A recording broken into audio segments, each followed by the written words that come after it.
The last thing Elliot Reeve expected that morning was to accidentally insult an empire. One moment he was minding his own business, sipping lukewarm synth coffee in the Mimosa's observation deck and trying to remember whether the Zalari preferred to be greeted with a bow, a salute, or an interpretive dance. The next, the diplomatic shuttle shuddered violently as proximity alarms screamed, screens flickered red, and the automated AI started reciting something in what he was pretty sure was Klingon. Unidentified vessel, a voice thundered through the comms, laced with static and what sounded like mild condescension. You have entered sovereign Zalari territory. You are now property of her radiance. Cool, Elliot said, cradling his coffee. Do I get a membership card? He didn't get an answer. He did get a tractor beam. The Mimosa was swallowed into the colossal hangar of the Zalari flagship, a shimmering beast the size of New Jersey with all the subtlety of a disco ball designed by a war god. As Elliot stumbled off the ramp, flanked by humorless guards in obsidian armor, he tried to project confidence. Unfortunately, confidence looked a lot like nausea when you hadn't had breakfast. The corridors were cathedral-like, lined with glowing runes and faintly humming panels. The air smelled faintly of ozone, or maybe arrogance. In the grand chamber, Elliot was led to the center of an elevated dais surrounded by Zalari officials. And then she entered. Queen Zirelia of the Zalari Imperium. She walked like thunder in slow motion. Every Zalari in the chamber knelt as her long cloak swept across the polished floor, which was probably made from compressed neutron stars or really smug marble. Her features were striking, tall, symmetrical, flawless, with silver eyes that seemed to scan not just your face but your bloodline. Her long ears curved elegantly back from her head like sculpted antennae, twitching faintly as if catching signals from stars too shy to speak directly. Elliot's brain, already frayed from the gravitational turbulence, chose this exact moment to short-circuit. She stopped before him, said nothing, simply looked, and Elliot, a man who once talked a customs agent into releasing his suitcase using only a limerick, opened his mouth and blurted, "You're so beautiful I can't even speak." The silence was total. Even the translator beetle on his collar froze, blinking softly like it wanted to disown him. Zirelia's ears twitched once, then, impossibly, her cheeks flushed. Not red, Zalari didn't do red, but a bright iridescent blue that shimmered like holographic embarrassment. The court gasped. One guard dropped their plasma pike. Somewhere, a protocol droid short-circuited from emotional overload.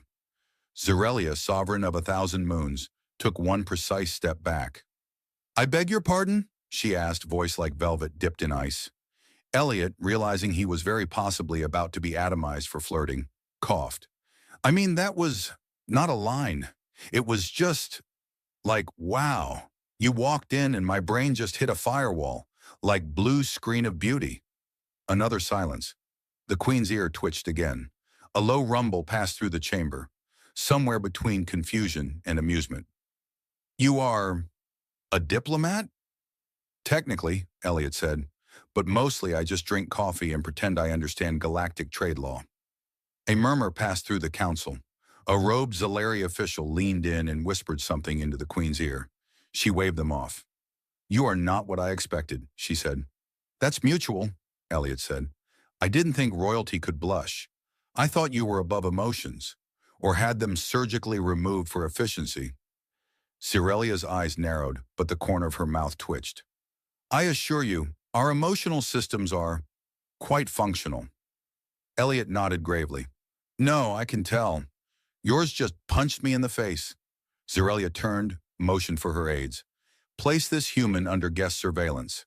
I will question him further." "Question as in interrogation or?" Elliot asked. She didn't answer, just walked away, cloak trailing behind her like a comet's tail. Two guards approached. "Please follow us, guest," one said, eyes unblinking. Elliot followed, slowly. "You guys don't do welcome fruit baskets or anything, huh?"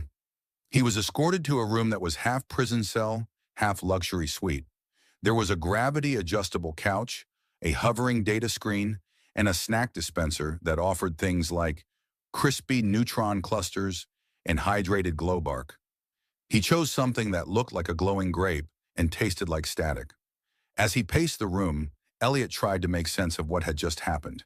He wasn't exactly experienced in interspecies flirtation. He barely handled dating humans. His last relationship ended when he forgot their anniversary and sent a text saying, "Happy Memory Day," followed by an emoji of a cow. Now he'd accidentally charmed an alien queen, or insulted her, or both. The door hissed open. She crossed the room with careful grace. "You have disrupted court protocol, undermined centuries of decorum, caused visible pigment alteration in your queen. Explain yourself." I panicked.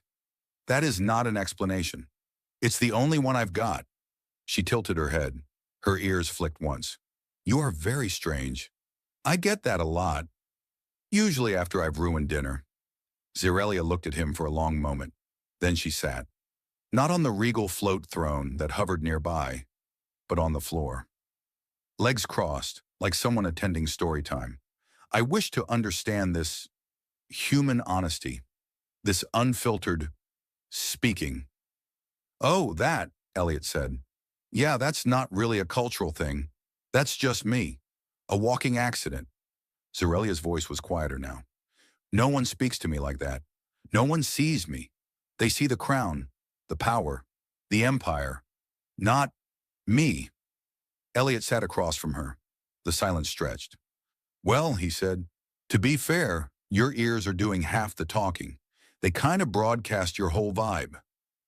Zerelia blinked, then softly, barely, laughed. It sounded like a crystal being tapped by starlight, and somewhere deep in the ship, an ancient sensor registered the tremor of something uncharted. Something potentially dangerous. A queen beginning to feel. Elliot woke up to a holographic rooster screaming motivational phrases in 12 languages. It took him 3 seconds to realize the room he was in wasn't his dingy apartment back on Earth, and another 5 to remember that he was technically still a political prisoner, or a very confused suitor. The line was getting blurry. The lights adjusted automatically to his brainwave pattern, which the Zalari apparently considered polite, but which made Elliot feel like he was being silently judged by 1,000 sentient lamps. He wandered over to the breakfast panel and pushed a random button, which dispensed something that looked like glowing oatmeal and smelled faintly like batteries. He poked it. "Hard pass." The door hissed open before he could locate a spoon. Zarnak entered. Zarnak being the Zalari escort assigned to Elliot, possibly as a babysitter, possibly as a subtle executioner. It was hard to tell. Zarnak's face remained fixed in a state of permanent irritation, like someone who'd been forced to chaperone a toddler on a warship. Her radiance requests your presence. Is this the kind of request where if I say no, I wake up in a time loop? Zarnak blinked once. "Follow me." They walked through the corridors of the royal flagship, passing Zalari officers who parted like waves around Elliot, occasionally muttering things that sounded suspiciously like soft blood and emotion vector. One particularly tall Zalari made the sign of the hexagon, which Elliot decided was either a sacred blessing or an ancient insult. He was brought to the central chamber, not the throne room this time, but a vast simulation hall filled with floating glyphs, pulsing geometric constructs, and something that looked like a meditation garden designed by a sentient Rubik's Cube. Queen Zerelia stood at the center, hands behind her back studying a holographic projection of Earth. Elliot cleared his throat. "If this is about the planet, I promise it wasn't my idea to invent Twitter." Zerelia turned, her expression unreadable. "I have reviewed your culture." "That's a dangerous sentence." She tilted her head. "I watched 17 hours of your reality programs. If these are to be believed, your species solves conflict by isolating itself in artificially dramatic environments and voting each other off islands." "Yeah," Elliot said, rubbing the back of his neck. "We're kind of a work in progress." "I also encountered something called a cat meme."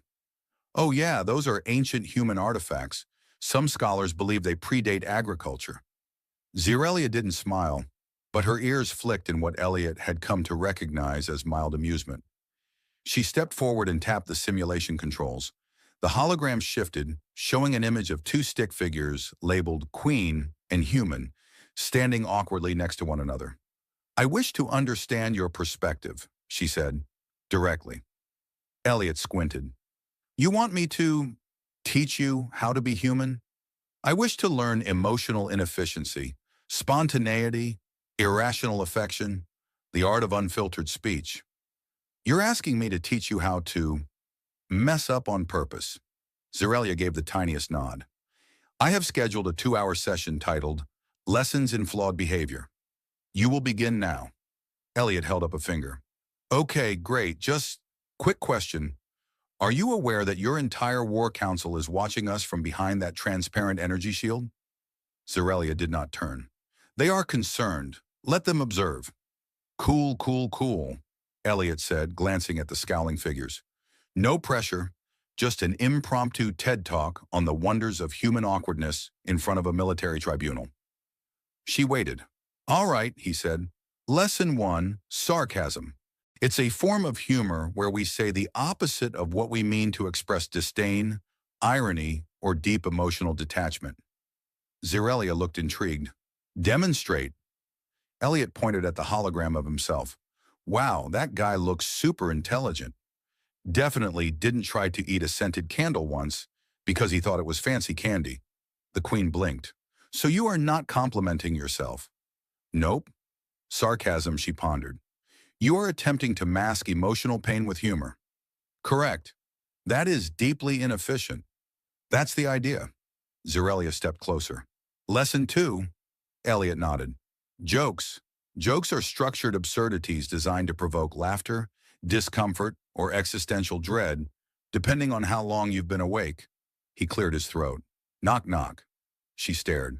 Who is knocking? It's a format. Just say, who's there?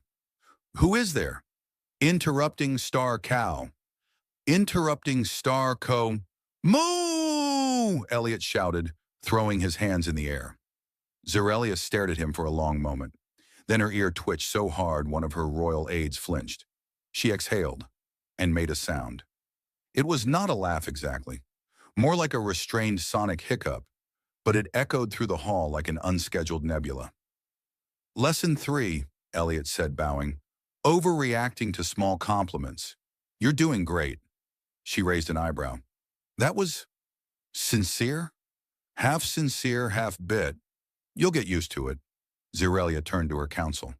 This exercise will continue. Dismissed. The Zalari officers didn't move. That was not a request, she said. They dispersed like insects under a magnifying glass. Zarnak remained by the door, twitching as though allergic to everything occurring. Zerelia turned back to Elliot. Tomorrow we will cover interpersonal anxiety and unprompted dance.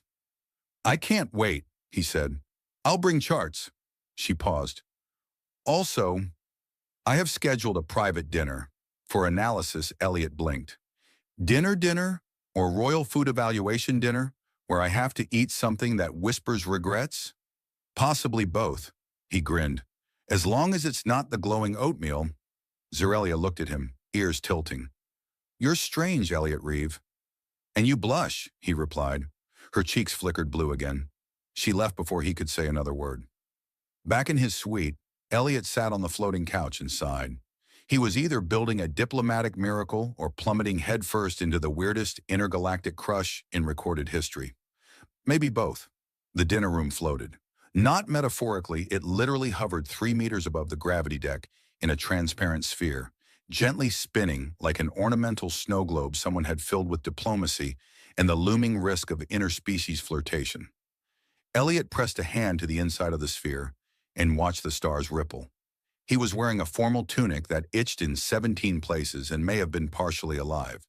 It whispered affirmations every time he scratched. You are statistically acceptable, it murmured, possibly desirable. I'm going to assume that's a compliment, he whispered back. Zerelia entered, escorted by 2 floating pylons carrying crystalline dishes. Her gown was darker than a collapsed star and shimmered every time she moved like someone had embroidered equations into the fabric. Elliot stood too fast, knocking over his water sphere. It hovered midair in shame. Greetings, Zerelia said. I hope your attire is not malfunctioning. It's fine, Elliot said, adjusting the collar. It keeps telling me I'm emotionally competent. I don't know whether to feel comforted or called out. She sat with precise, regal grace. The pylons presented an appetizer that looked like translucent flowers wrapped around cubes of something gelatinous and vibrating. Celery soul fruit, she said, harvested only under twin moon eclipses, said to reveal one's hidden intentions. Elliot poked a cube. I once revealed my hidden intentions with onion rings and a coupon. Does that count? She did not laugh, but her ears curled slightly at the tips. She took a piece with slender fingers and ate it, eyes watching him. Elliot followed suit. The fruit melted on his tongue and tasted like every dream he'd ever forgotten just before waking up. It was alarming and mildly minty. I regret nothing, he said, swallowing, except maybe the second bite. That one had a flashback. Zerelia leaned forward. You are different from your leaders. Untrained, illogical, yet disarmingly effective. Disarmingly is a strong word. Last time I tried to use charm as a tactic, I was banned from a vending machine for 6 months. She tilted her head. I have studied over 9,000 Earth psychological profiles. Most display elevated self-preservation tendencies. You, however, seem inclined toward deliberate vulnerability. I prefer the term professional chaos facilitator. The main course arrived, spirals of what looked like bioluminescent pasta intertwined with seeds that glowed faintly in response to emotion. Every time Elliot made eye contact with Zerelia, his plate lit up like a rave. Okay, these noodles are tattling, he muttered. They are affection-sensitive, Zerelia said calmly. Part of our Truth Feast customs. Truth Feast sounds like a holiday we'd invent and immediately commercialize. Zerelia touched her fork to one of the spirals. Her expression changed slightly. You're nervous. I'm on a date with a monarch who could rearrange my atoms alphabetically. Nervous is my resting state. She blinked slowly. I am told that among humans, nerves often precede confession. Oh, we're doing confessions. Okay. I once pretended to understand quantum linguistics for 6 months because I liked the lab coat. Zerelia nodded solemnly. I sometimes imagine abandoning my empire and becoming a planetary gardener. Elliot nearly choked on a seed. I'm sorry, what? She shrugged. Growing things. They do not lie. They bloom or they wither. Simple. Honest. There was a silence. Comfortable. Unscheduled. Then Zerelia glanced toward a side panel. A message pulsed. War Council requesting audience. Urgent matters. She sighed, then touched the panel and declined. Shouldn't you? They are capable of panicking without me. It's their core competency. Elliot grinned. If you ever want to moonlight as a sarcasm instructor, I can get you a gig. I have been practicing. She reached across the table. Her fingers brushed his. The glow from the plates intensified like they were applauding. Do you often fall for planetary rulers? She asked. Only the ones who kidnap me, reorganize my worldview, and feed me emotionally sensitive spaghetti. Her expression remained poised, but her ears betrayed her, shivering slightly, pulsing with blush. From outside the sphere, Zarnak hovered grimly on a security drone, watching the dinner with the expression of someone mentally drafting a resignation letter in 5 languages. Would you like to see something? Zerelia asked. Only always. She stood. The walls of the sphere faded into full transparency. Stars spun around them, impossibly close, impossibly many. In the distance, a living moon blinked slowly and resumed orbit. Zerelia raised a hand. The stars shifted. A shape formed. 2 figures, barely silhouettes, orbiting one another in shifting light. It is a Zeleri courting projection, she said, used for ancient bonding rituals. I like it, Elliot said. It's subtle. She lowered her hand and the stars returned to normal. I do not know what this is, she said quietly. This, United States. It is not in the simulations. Well, Elliot said, stepping closer. Maybe that's the point. Their hands touched again.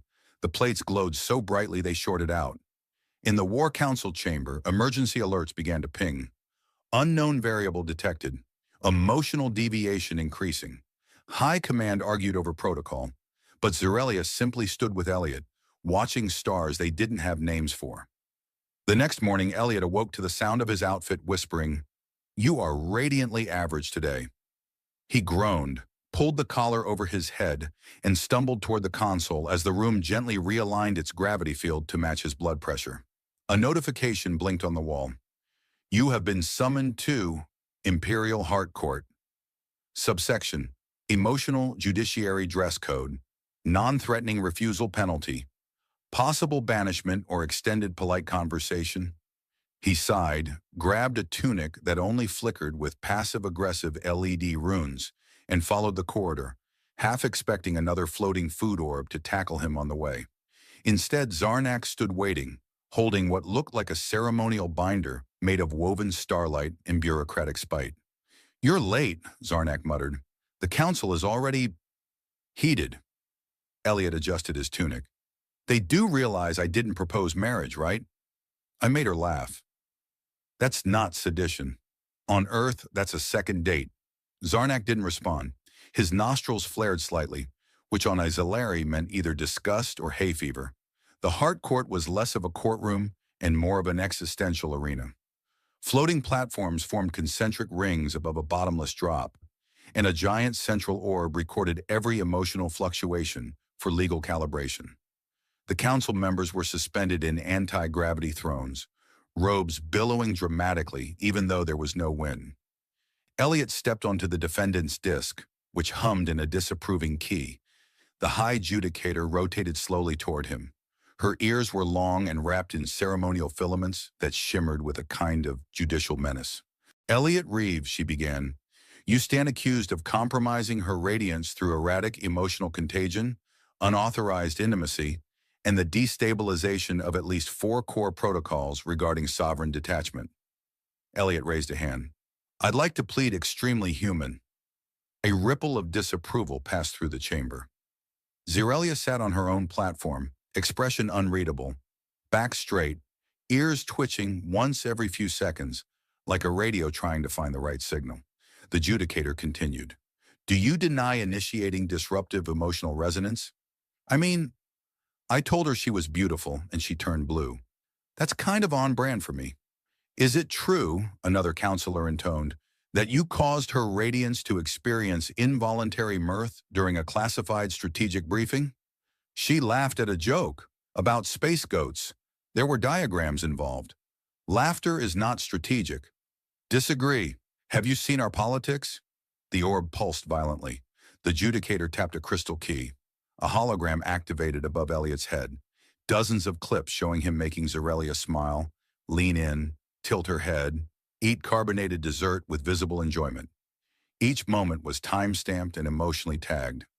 Subversion, unsanctioned amusement, reciprocal curiosity. I think you're overreacting, Elliot said. With all due respect, this feels like prosecuting someone for giving a plant sunlight. Her radiance is not a plant. She's a sentient, powerful monarch who hasn't smiled sincerely in decades. And she did, because someone treated her like a person, not a protocol. A pause. One elderly counselor leaned forward. And your intentions? Are they romantic? Elliot opened his mouth, closed it, then shrugged. I don't know. I didn't come here to fall for anyone.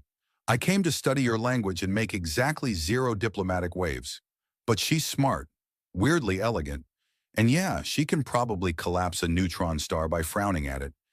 But when she listens to someone talk about cats with socks, her ears do this wiggle thing. Another pause. The orb registered mildly inappropriate awe. The judicator turned to Zirelia.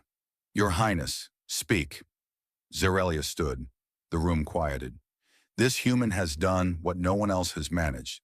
Not with gifts, not with genuflection. He made me feel curious, uncertain, alive. For the first time in many cycles, I experienced myself as more than function. One of the younger officials began to protest, but she raised a hand. I do not renounce the throne. I do not abandon my people, but I question a system that treats authenticity as a threat. A murmur spread. Elliot stepped forward. Look, I know I'm not what you expected. I mispronounce names. I knock over sacred utensils. I once greeted a dignitary by quoting a song from a 1990s sitcom. But if there's a chance to build something, anything, that includes laughter, shouldn't that be a sign of progress, not collapse. The orb pulsed. High intensity. Honesty detected. The judicator blinked once. Then reluctantly, she tapped her staff. The accusation glyphs dissolved. This court does not approve, but it will not interfere. Zerelia looked at Elliot. Her ears twitched in slow, symmetrical arcs. Outside, the stars pulsed in a rhythm no algorithm could explain. Zarnak, waiting in the hallway, muttered something that translated roughly to, "I knew it." "We're doomed." Elliot stood on the observation deck with a ceremonial ribbon tied around his head. He wasn't sure why. Someone handed it to him after the council session and said, "It is tradition," before vanishing in a cloud of protocol smoke. The ribbon occasionally beeped. He leaned against the glass, watching the stars blur by as the Zalari flagship cut across sublight space. Below, the planet Telvorith glowed with soft lavender oceans and clouds shaped like existential regrets. It was apparently the chosen site for the newly proposed Cultural Accord of Mutual Weirdness. Elliot had not picked the name, but he endorsed it wholeheartedly. Behind him, the doors whooshed open. "You are wearing it backwards," Zerelia said. "I suspected that," Elliot replied. "It called me Chieftain of Soft Foods. That is a high honor among the Nebulite dietary caste. I'm humbled." She stood beside him, her silhouette outlined by the distant light of two suns, politely failing to explode. "So," Elliot said, "we're really doing this?" Zerelia nodded. "A formal alliance, emotional transparency, shared holidays. You're gonna love Earth's customs. We have one where people dress up as monsters and demand processed sugar from their neighbors. Solari do that on alternate Wednesdays. We call it assertive diplomacy training." He grinned. "We might not be so different." She turned to him. "Are you afraid?" "Terrified," Elliot said. "But in a thrilling, I might accidentally become an ambassador or a romantic footnote in an alien history book kind of way." She regarded him quietly. "You have changed. I have an intergalactic crush, a universal arrest record, and a tunic that compliments me every time I trip. Yeah, I'd say I've grown." Zerelia's ears curled slightly. "I mean emotionally." He paused. "Oh, that too. I used to think vulnerability was a bug. Turns out it's just the manual override for connection." The lights in the corridor shifted from diplomatic blue to mildly festive lavender, signaling the beginning of the accord ceremony. Zarnak appeared, holding two ceremonial tablets and looking like he'd aged 6 solar cycles in the last week. "The crowd awaits," Zarnak said. "I have prepared an emergency sedative in case either of you says something human." "No promises," Elliot said, accepting his tablet. "I have 3 puns locked and loaded." "You're a menace," Zarnak muttered, then walked off before he could hear Elliot say, "You wound me, sir." The ceremony took place in the open sky above Telvorith, on a floating stage held up by gravity ribbons and interpretive drones.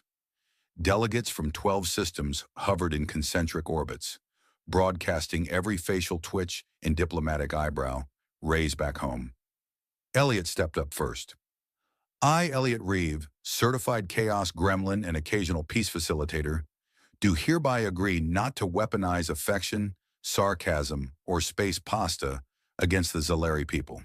In return, I request full meme exchange rights, limited teleportation access, and the Queen's full cooperation in attending one Earth birthday party per solar cycle." There was a pause, then polite applause, followed by a brief Solari chant that translated roughly to, "May your awkwardness bring balance." Zerelia stepped forward. "I, Zerelia, Queen of the Imperium, Guardian of Void Protocols, formally recognize the value of unstructured emotion. I accept vulnerability not as weakness, but as potential. And I accept this alliance with open logic and guarded optimism." Then after a beat, she added, "And I will attend the birthday party, provided there is cake and no singing." Elliot held out his hand. Zerelia extended hers. Their fingers touched. The drones emitted a celebratory ripple that temporarily disrupted local radio signals. Afterward, as the guests dispersed and the atmosphere returned to low-key diplomacy, Elliot and Zerelia wandered toward the ship's botanical chamber. A gift from a Terran envoy who thought flowers were the universal language. Most of the plants were confused but compliant. They sat on a bench made of living crystal. Elliot stretched his legs. Do you think this will last? He asked. The Accord? Possibly. No, I mean, us. The Queen and the Chaos guy. Zerelia looked at him. Possibly, he laughed. You're getting good at uncertainty. I have an excellent tutor. They sat in silence for a while, watching a bioluminescent fern attempt to imitate their body language. Zerelia spoke softly. Before you, I only knew power, command, predictability. Now I know the shape of confusion, the taste of fear, the color of blush. Elliot reached for her hand. And it is beautiful, she said. He squeezed her fingers gently. You're so beautiful I can't even speak, he whispered again. Zerelia blushed. The fern blushed too for some reason. Above them, the stars kept spinning, unaware that history had just bent ever so slightly toward the improbable. And Elliot, once a bumbling linguist with a lopsided smile, now sat next to a queen who once ruled with precision.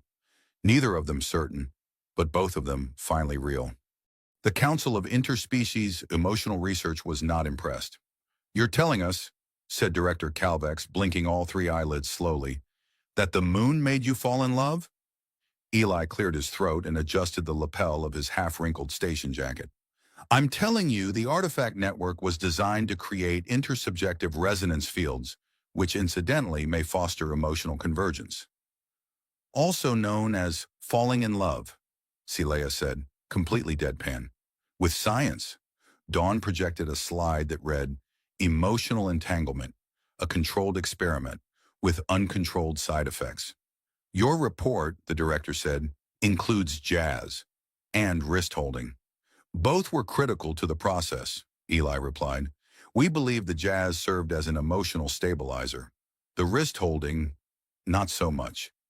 Highly volatile, Celea added, requires further testing. The director stared at them. And the crater? Decommissioned, Eli said. We installed dampeners. It's now emotionally inert and available for children's tourism. Dawn added another slide. Merthera 9 moon crater. Now only mildly traumatizing. Silence. The kind that made you consider your entire career path. Then Director Calvex sighed and pressed a tentacle to his temple. Fine. We'll log it as a successful mission. But I'm filing a separate report for questionable emotional boundaries. Standard protocol, Celea said, not smiling. Later, aboard the Vario, the station felt different, lighter. The kind of lightness that follows catastrophic vulnerability and zero-gravity hugging. The artifacts were secured. The crater was sealed. The walls no longer whispered regrets in Latin. Eli packed a box, then unpacked it, then repacked it, then sat on it. Celea entered, glancing at the open duffel and the item he'd been turning over in his hand. A small resonance shard, inert now, but still warm from memory. You leaving? She asked. He considered it. Number I was thinking about reorganizing my desk and panicked. She nodded. You're very emotionally brave. I've been practicing. Any progress? I now cry at inspirational maintenance logs. She sat beside him. We should tell them. The council, the others, that the artifacts aren't just tech. They're reminders. That emotion isn't a glitch in the mission. It is the mission. He tilted his head. That almost sounded like poetry. I've been corrupted. He offered her the shard. She took it. It pulsed once, faintly, like a heartbeat remembered rather than felt. You think it'll do it again? She asked. Only if we let it. She turned the shard in her hand, light bending across her fingers. What happens now? We write the protocols, the ones that account for all of it. You mean hope? I mean the part after the door, the part that begins when you think it's over. She nodded slowly, then smiled. Dawn says you're emotionally 47% more integrated. I was hoping for 48. She docked a point for the pastrami crawl space incident. That was a heroic retrieval mission. It was deeply sad. They sat in silence again. This time it didn't stretch awkwardly. It settled in, like a friend who knew they didn't need to be interesting to stay. Later they stood by the central viewport, watching the stars slide past. The ship hummed. The artifact hummed with it. A matched tone, a chord if you knew how to listen. I used to think love was supposed to feel like gravity, Eli said. Oppressive and inescapable. Predictable. And now? He looked at her. Now it feels like free fall. With you yelling a scientific observations on the way down? She laughed. Accurate. He paused, hand against the glass. You ever get tired of the falling? Number because every time you stop at the door. I always will. And? He turned to her, a half-smile blooming. This is just the beginning. Dawn dimmed the lights, then played a single note of jazz, reduced post-memory whiplash. It also made everyone look like they were standing inside a meditation app. Saleha claimed the color stabilized cortical loops. Eli suspected it was just her favorite. Today's task, decipher the Myrthian artifact's memory interface. The goal? To understand the emotional residue left behind by the extinct civilization, because apparently emotions could be stored, cataloged, and triggered like pop-up ads in the brain. It's your turn, she said. Why is it my turn? I touched it yesterday. I touched it this morning. You didn't notice because you were narrating your breakfast like a sad documentary. It was a poetic toast. It was dry. He grumbled something about artistic license and approached the artifact, which now sat on a dampening coil designed to reduce side effects. Last time he had emerged from contact declaring that the floor was a metaphor for disappointment. Ready, he muttered. Try not to declare your love for inanimate objects again. No promises. He placed his palm on the metal. Instantly, his vision blurred, and the lab peeled away like an old sticker. He was standing in a hallway, one he recognized, the medbay corridor on Vireo. But everything was wrong. The colors were off. The air smelled like Saleha's perfume and burnt sugar. He was alone holding a datapad, reading a message he'd never sent. I can't stay if you keep looking at me like I'm temporary. The words hit him in the chest like gravity turned up too fast. It wasn't a real memory. It was something the artifact projected. Maybe a future. Maybe a fear. Either way, it hurt. Eli, a voice echoed. He turned. Saleha stood at the far end of the hall, eyes too wide, the dream version of her more fragile, more human. I didn't say that, she whispered. Did I? Eli jerked his hand away from the artifact. The lab came rushing back. He stumbled slightly. You all right? She asked, already scanning his vitals. I got ghost dumped, he said, rubbing his temple.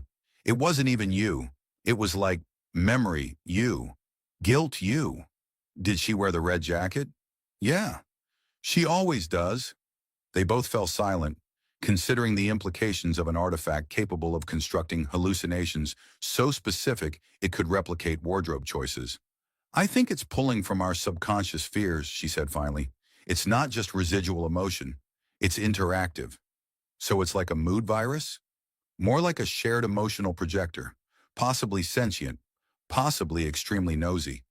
Like you. Like me, she agreed, without a trace of shame. Dawn crackled to life overhead. Should I be scanning for parasitic psychic artifacts, or is this a normal Tuesday for you two? Bit of both, Eli said. Add emotionally invasive space junk to the database. Filed under romantic hazards, Dawn replied. Wait, Saleha said, eyes narrowing at the artifact's glow. Let me try something. She didn't touch it. She spoke to it. Soft words in her native dialect, tones rising and falling like a lullaby sung by someone who knew too much about entropy. The artifact pulsed once. Then it projected light into the air, forming a shaky hologram of two beings, humanoid, long ears like Saleha, their hands touching, foreheads pressed together. A goodbye. No words, just feeling. They recorded their partings, she said, encoded in objects, so no one would forget. That's kind of beautiful. It's also horrifying. If someone picked up my toothbrush and felt every awkward emotion I've had in a week, I'd melt. Then maybe don't leave your toothbrush on the sensor plate. That was one time, Eli chuckled, rubbing his neck. The tension had eased, but the heaviness lingered. This artifact wasn't just tech. It was grief, perfectly preserved, waiting for someone else to wear it. So now what? He asked. We built a translator, a device that can read the projections and neutralize the overload. With what? Hope and sarcasm? With frequency modulation and a better sense of boundaries. He looked at her, And for a second, the memory of her in that red jacket flickered in his peripheral vision.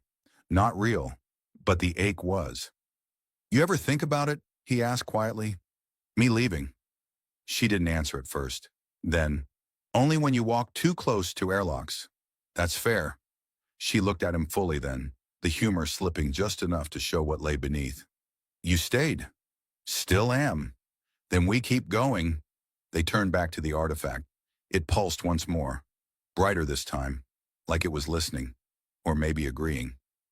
Dawn muttered through the speaker, "Should I cue the dramatic underscore now, or wait for the kiss?" "Dawn," they both said. "Noted," muting self in shame. The corridor lights were flickering again, which normally meant two things. Dawn was running diagnostics, or something had begun leaking emotional data into the electrical systems again. Given that Eli's shoes had just squelched against the floor, like he'd stepped on a soggy memory, he suspected the latter. "Dawn," he called, wiping what he hoped was psychological residue off his boot. "Status?" "Nominal," came the AI's chipper voice. "Also, the floor is having a minor identity crisis. Avoid corridor 7G. It thinks it's your childhood bedroom." "Again," Saleha said, stepping through the hatch behind him.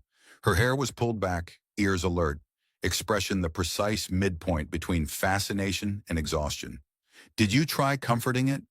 "I sang to it," DAWN reported. "It only responded to Gregorian chant." Eli turned toward her, arching an eyebrow. "Why does everything on this ship respond to trauma like it's auditioning for a Renaissance fair?" "Maybe you're projecting," Saleha said, brushing past him. "I've reviewed the last artifact's data. I believe we triggered a cascade effect. Our own emotional patterns are being mirrored in the station's sublayer code. You're saying the station's depressed because we're emotionally unstable? I'm saying this entire vessel is now co-authoring our therapy. That explains the jazz. Jazz is universal," Dawn added defensively. They reached the neural lab, where the second Mertheran artifact sat pulsing gently in containment. This one resembled a mechanical heart with wings, if hearts had wings and wings had teeth. Every time Eli looked at it, he felt a vague urge to text people he hadn't spoken to in years. "So we're dealing with distributed empathic resonance," Saleha continued, pulling up schematics. "The artifact is imprinting emotion through proximity, not just touch. It's broadcasting. Like emotional Wi-Fi, with very poor encryption."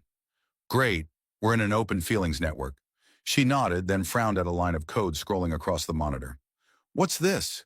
Dawn cleared her throat, which Eli found unsettling, given the lack of throat.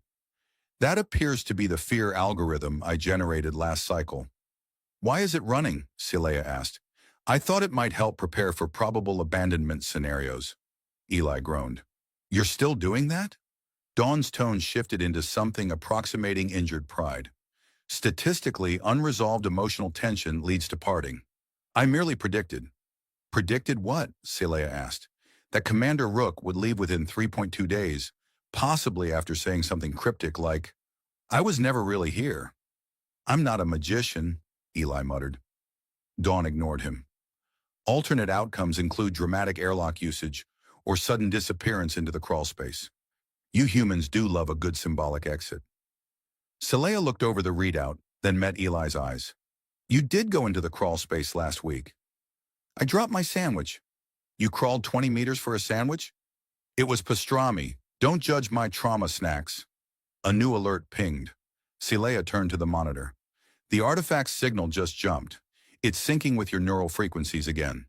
"Mine?" "Apparently, it likes your internal chaos." Eli stepped back instinctively. "Great. It wants a second date." The lights dimmed, then flickered, then pulsed in a rhythm disturbingly similar to a heartbeat. "Oh no," DAWN whispered. "I think it's emotionally syncing with the ship." "Wonderful," Saleha said. "Our vessel is now in a codependent relationship with a grief bomb." "Don't call it that," Eli said. "It's sensitive." "Do you want to touch it again?" she asked. He grimaced. "Not particularly." "Then help me redirect the signal." They worked side by side, fingers flying across panels, rerouting emotional data like it was a plumbing leak in a therapy office. At one point, Eli's monitor flashed an old breakup message he never sent. Saleha's briefly played a lullaby. Dawn muttered something about unrequited affection, and suggested wine pairings for heartbreak. Finally, the signal stabilized. The artifact dimmed. The station stopped humming jazz. Eli slumped into a chair. Can I request one day without being psychically disassembled? Celia sat across from him, equally drained. That depends. Do you intend to stop carrying unresolved emotional residue? Do you? Absolutely not. Well then. They sat in silence, breathing in the calm. The station creaked softly, like a building exhaling. Did you mean it? She asked suddenly. He looked up. Mean what? When you said it was just the beginning. He hesitated, then nodded. Yeah, I did. Because sometimes, she said slowly, I think we're both waiting for the other to vanish first. I'll race you to it. She laughed, soft and sharp. Treadmill or existential collapse? Whichever breaks down first. They smiled. The lab dimmed automatically, shifting to evening mode. Dawn played a single piano note, like even she didn't know what to do with the moment. Eli leaned back. Do we tell Command the artifacts are sentient? Celia considered. We could. Or we could lie and say they exploded, then keep studying them alone, and become the most emotionally intelligent smugglers in the galaxy? She raised an eyebrow. Or the most emotionally fragile, Dawn interjected. I vote fragile. Statistically more accurate. Celia turned to Eli. Well, co-therapist? He held out a hand. She took it. The artifact pulsed again, softly this time, almost approving. The gravity on Murthara 9's third moon had commitment issues. One moment, you weighed your full 70 kilograms. The next, you were hovering 3 centimeters off the ground, wondering if this was how love felt. Arbitrary, buoyant, and slightly nauseating. This is not how I imagined trust exercises, Eli muttered, clutching the stabilizer rail of the portable descent pod as it bobbed like a rubber duck on a physics glitch. You're the one who said we needed to test the artifact's behavioral effects in proximity to its native resonance field, Celia replied, floating beside him in a disturbingly calm, cross-legged pose. Her long ears drooped slightly with each gravity hiccup, like antennae struggling for a proper signal. I merely suggested we simulate emotional vulnerability. By jumping into a crater, a symbolic one. It's 300 meters deep. Symbolic and literal. Dawn's voice crackled through the pod's speakers, a little too chipper. Reminder, the crater has a 68% chance of sudden gravitational inversion. Please scream responsibly. Eli gripped his helmet tighter. This was a terrible idea. It's bonding, Celia said. Species across the galaxy form trust through mutual risk. Humans form trust through coffee and oversharing. You refused both. That's called healthy boundaries. That's called repression. He opened his mouth to reply, but was interrupted by the pod's ejection countdown. The platform beneath them rattled. A distant hum rose from the crater below, a low-frequency vibration that made Eli's molars throb. Celia glanced at him. On 3. Number I don't trust. 3. She pushed off before he could finish, her body arcing into the air with the kind of grace reserved for dancers and suicidal physicists. Eli cursed, then jumped after her. For a few glorious seconds they fell. Then they floated. Then they fell again. Then gravity turned sideways and tried to throw them into a rock wall. Eli flailed midair. This is not how gravity is supposed to work. Celia spun calmly beside him. It's responding to neural patterns. We theorize that the artifact amplifies emotional states. I'm feeling very unsafe right now. Then aim for acceptance. Try thinking stabilizing thoughts. He tried. His brain, ever the traitor, instead recalled an embarrassing moment from age 15 involving an interschool debate, a sneeze, and a faulty translator chip. His trajectory jerked violently. Dawn chimed in, unhelpfully. Eli's current emotional state is indexed as existential embarrassment layered over betrayal trauma. Shall I deploy the calming algorithm? Do it, Celia ordered. A soft tone played, followed by what sounded like a choral arrangement of someone whispering, "You are enough," in 12 alien dialects. It helped. Barely. They finally stabilized just above the crater floor, their descent arrested by the retrieval beam Celia had pre-programmed, assuming Dawn hadn't decided to get philosophical about trust timing. You ready to fall the last 10 meters? She asked. I wasn't ready for the first 300. They dropped. The impact was gentler than expected. The floor had the consistency of memory foam and hummed like it was chewing on forgotten regrets. Silea scanned the chamber.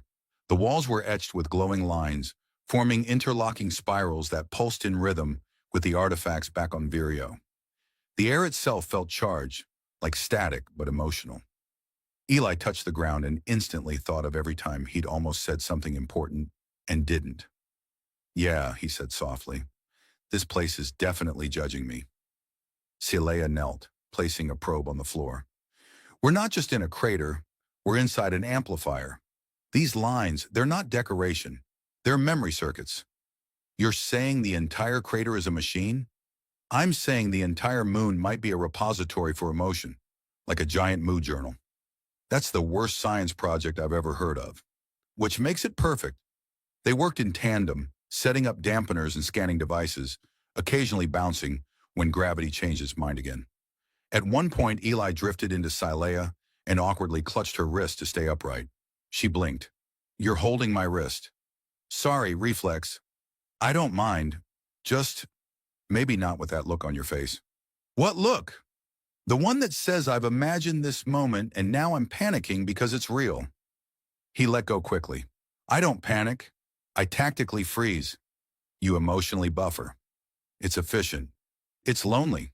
He didn't reply. Dawn broke the silence. "You're both radiating increased oxytocin. Should I play jazz?" "Don't you dare," they snapped together. The chamber hummed louder. A new section of the wall illuminated, revealing a platform with a familiar shape resting on it. Another artifact. This one larger, more intricate, resembling a conch shell folded in on itself. Silea approached carefully. "This wasn't in the previous scans. It's responding to us. To our connection," she said. "You say that like it's a good thing." "It is." He hesitated. "What if we break it? What if we don't?" She touched the artifact. It pulsed. Her face changed, stunned, then soft, then ancient. "I saw you," she whispered. "Not now, you. Another you. Future, maybe. Or memory. I don't know, but you were walking away again." "And did I stop?" She looked at him. "You did. You always do. Right at the door." He didn't know what to say. They stood there, not quite touching, surrounded by humming walls and whispering stone. The artifact pulsed again and played the faintest, quietest note of jazz. The Council of Interspecies Emotional Research was not impressed. "You're telling us," said Director Calvex, blinking all three eyelids slowly, "that the moon made you fall in love?" Eli cleared his throat and adjusted the lapel of his half-wrinkled station jacket. "I'm telling you the artifact network was designed to create intersubjective resonance fields, which incidentally may foster emotional convergence." "Also known as falling in love," Silea said, completely deadpan. "With science." Dawn projected a slide that read, "Emotional entanglement, a controlled experiment, with uncontrolled side effects." "Your report," the director said, "includes jazz and wrist holding." "Both were critical to the process," Eli replied. "We believe the jazz served as an emotional stabilizer. The wrist holding, not so much. Highly volatile," Silea added, "requires further testing." The director stared at them. "And the crater?" "Decommissioned," Eli said. "We installed dampeners. It's now emotionally inert and available for children's tourism." Dawn added another slide. "Merthara 9 moon crater. Now only mildly traumatizing." Silence. The kind that made you consider your entire career path. Then Director Calvex sighed and pressed a tentacle to his temple. "Fine. We'll log it as a successful mission, but I'm filing a separate report for questionable emotional boundaries." "Standard protocol," Silea said, not smiling. Later aboard the Vireo, the station felt different. Lighter. The kind of lightness that follows catastrophic vulnerability and zero-gravity hugging. The artifacts were secured. The crater was sealed. The walls no longer whispered regrets in Latin. Eli packed a box, then unpacked it, then repacked it, then sat on it. Silea entered, glancing at the open duffel and the item he'd been turning over in his hand. A small resonance shard, inert now, but still warm from memory. You leaving? She asked. He considered it. Number I was thinking about reorganizing my desk and panicked. She nodded. You're very emotionally brave. I've been practicing. Any progress? I now cry at inspirational maintenance logs. She sat beside him. We should tell them. The council? The others. That the artifacts aren't just tech. They're reminders. That emotion isn't a glitch in the mission. It is the mission. He tilted his head. That almost sounded like poetry. I've been corrupted. He offered her the shard. She took it. It pulsed once, faintly, like a heartbeat remembered rather than felt. You think it'll do it again? She asked. Only if we let it. She turned the shard in her hand, light bending across her fingers. What happens now? We write the protocols, the ones that account for all of it. You mean hope? I mean the part after the door, the part that begins when you think it's over. She nodded slowly, then smiled. Dawn says you're emotionally 47% more integrated. I was hoping for 48. She docked a point for the pastrami crawlspace incident. That was a heroic retrieval mission. It was deeply sad. They sat in silence again. This time it didn't stretch awkwardly. It settled in, like a friend who knew they didn't need to be interesting to stay. Later, they stood by the central viewport, watching the stars slide past. The ship hummed. The artifact hummed with it. A matched tone, a chord if you knew how to listen. I used to think love was supposed to feel like gravity, Eli said. Oppressive and inescapable. Predictable. And now, he looked at her. Now it feels like free fall, with you yelling scientific observations on the way down.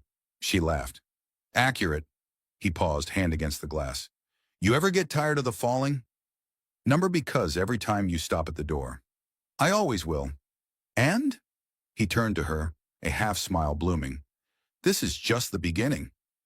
Dawn dimmed the lights, then played a single note of jazz.